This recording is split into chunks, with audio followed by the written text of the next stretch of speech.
Welcome to our last week of book work for Adobe Illustrator. Next week we'll be doing a project that you don't use the book for, and you get to just be creative in your own way. This week we're going to be doing a print brochure. If you look on the second page of the third page, when they create brochures and things for print, they are taking a bigger piece of paper and folding it in different ways. So there's different kinds of ways that you can fold a piece of paper for print to create different books and brochures and things. One of the problems with this chapter is it spends a long time and it wants you to make your own outline template of a brochure, and it's maddeningly hard. So to me, if you had to make a letterfold brochure, you could call the printer and say, do you have a template? And they would send it to you, or you would already have a template. So what I have done for you is I'm going to give you the template because it's a lot of busy work, and I'll explain this to you in a minute. So if you go to our assignment in Blackboard, you'll see it says this week's chapter is really long. Most of the pages are showing you how to make a template. So I decided I'm just attaching the completed template. Now, if you want to make the template, feel free, but right here it's called Rack 49. So just download on, and it says AIT, which means Adobe Illustrator template. And then you can just open it straight up into Illustrator. Let me explain to you what they did. If you look at this, let me open up my Artboards. You will see that basically what they did is made 8 separate artboards, the inside, outside of the brochure. So you can think if this piece of paper was folded 3 ways, what this part would be the inside of it, this part would be the outside. And so they basically made 8 artboards and put them all up right next to each other. So if you want to make the template, that's what you would be doing. Another thing they did, you are doing bleed for this. Let's talk about bleed for a second. If you need something to be printed that goes all the way to the edge of the paper, that is called bleed. You have to actually extend the design outside of the piece of paper.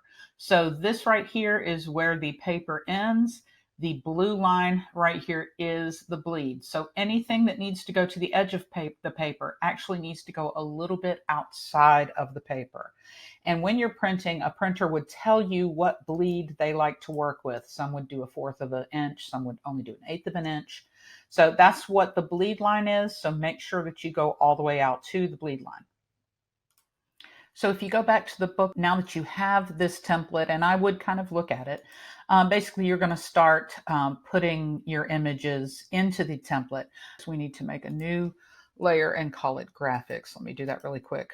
If we say file place, I did just want to point out to you, you're going to be putting several things. We have always been using as a template. We don't want to insert this as a template because we want this to actually print. Before we were saying file place as a template because we were just using that to draw on top of. But this photo we actually want to print out. So make sure you do not say template. And once again, we talked about bleed. Notice that this does go all the way out to that bleed line because we want this to print all the way to the edge of the paper. So I just wanted to make sure that you don't put them in as a template. The next thing I wanted to show you is the puppet warp tool. You're going to be placing, and I'm not doing this exactly like the book says. I just wanted to show this to you really quickly. So you've got this DNA, because Einstein is a scientist. The puppet warp tool, and it's right here. It looks like a pen. Okay, now I'm glad I forgot to do that because it's telling me this was a linked file. Do you remember when you say file place? It's linked. The book is going to have you need to embed it first. And there's several ways to do it. It's going to have you, yes, I know. It's going to have you do it a different way, linked assets. But basically, I'm going to go up and I know that it won't work. Hold on, give me a second. I'm basically going to go tell it to embed this. And once it embeds it, instead of links it will now work. And if you're following along with the book, you would have done that. Okay, when you turn on the Puppet Warp, it's going to analyze this for a second, and then it's automatically going to put these pins in there for you. If you zoom in on it, you can see that it's created like a little mesh around things. So I did want to tell you, one of the things the book has you do is while you're in the Puppet tool, it wants you to go up here and click Select All Pins, and then click the Delete key. Now let's see, it's probably not going to do it for me now. Let's see. Yep. It tells you there's a bug in the software that might cause the pins to reappear after a brief pause. This is occurring on my computer, and I tried it 4 or 5 times. I'm going to try it again. Select the pins, hit delete. They still keep coming back. So it looks like this is a pretty bad bug in the system. The way that I was able to get it to work is to go and click each one individually. You can see that one's white, and click delete. So it may work on if you've got a Mac, or it may be the type of video card that you have, but I wanted you to know that that bug is happening on my computer. So now that you have those deleted, it wants you to, oh my God, they came back again. All right. I'm glad this happened with you guys watching. All right, now you're going to make your own pins. You're going to click right there, and click right there. Okay, so you grab this one and drag it over until it is right there. Now notice, because we had these pins here, it kept that anchored to where it was. The next thing that's a little strange is when you have this one selected, notice that you see this little kind of round thing around it.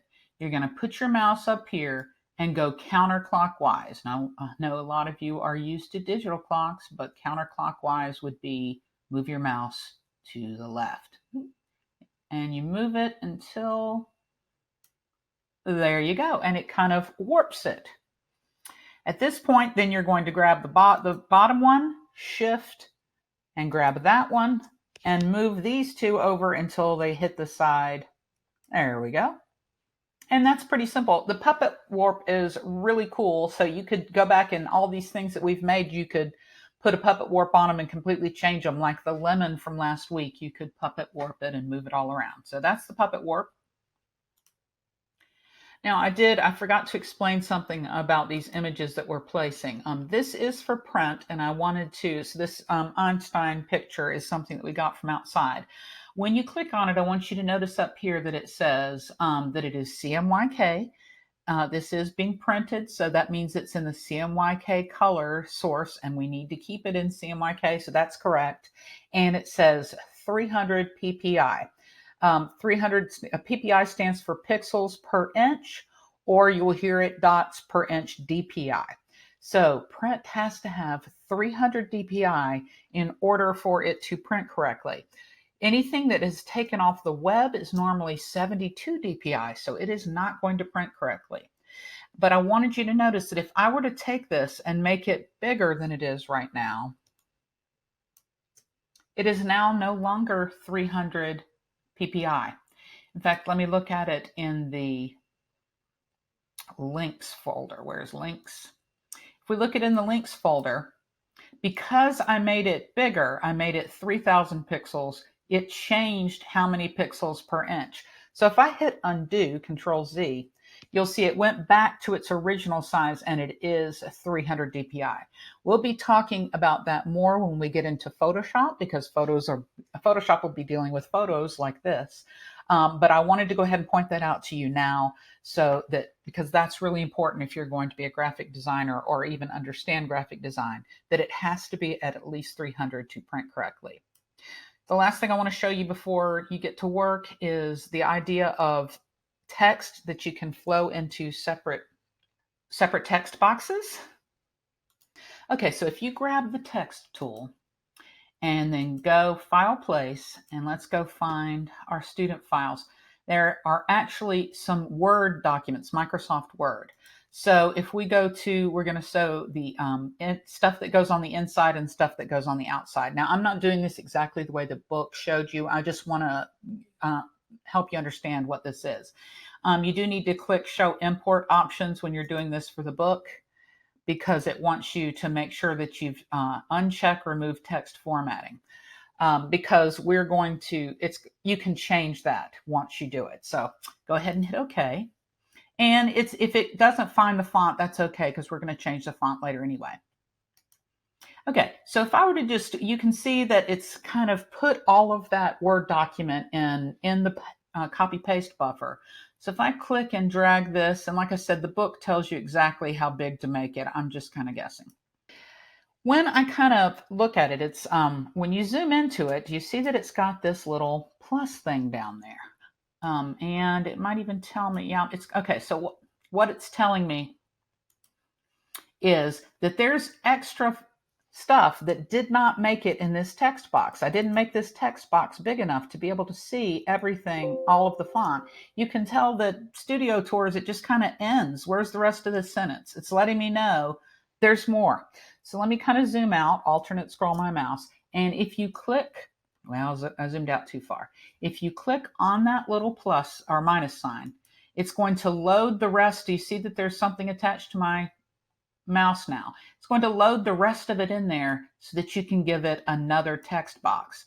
And it links it and says, oh, we continued it up here. There's a little plus sign. There's still more though. Let me grab it again, click, and there's more. Now what's good about this is, yes, it's telling me how it does it, because if we had a separate box, if we had created two separate pages, we would just have to sit there and copy and paste it ourselves. What's good about this is I can select all, Control A, and go change the font. Let me get my font type character. Okay, so let's go change the font to something crazy and up the type size. And it's going to just go ahead and fix it. Now notice that it's now telling us, Amy, because you made it bigger, all of this doesn't fit in here. What if we had 20 pages of stuff, 30 pages of stuff? It would just fix it all. Now, and look what happens when I say make this one text box bigger. It's going to just adjust everything for me. This is a really good thing. And it used to be you had to do this in Adobe InDesign. Illustrator did not do it. I love that Illustrator does that now. So this is called text wrapping, and it is a very good feature in both Illustrator and InDesign. I love that they have it in Illustrator. So the rest of everything else you should be able to do pretty easily. I just wanted those concepts for you to understand. You're just going to be adding these pictures, putting in the logos. It's not that hard once I gave you the template. And if you want to try and make a template, feel free. It is pretty hard. So get to work, and see you next time.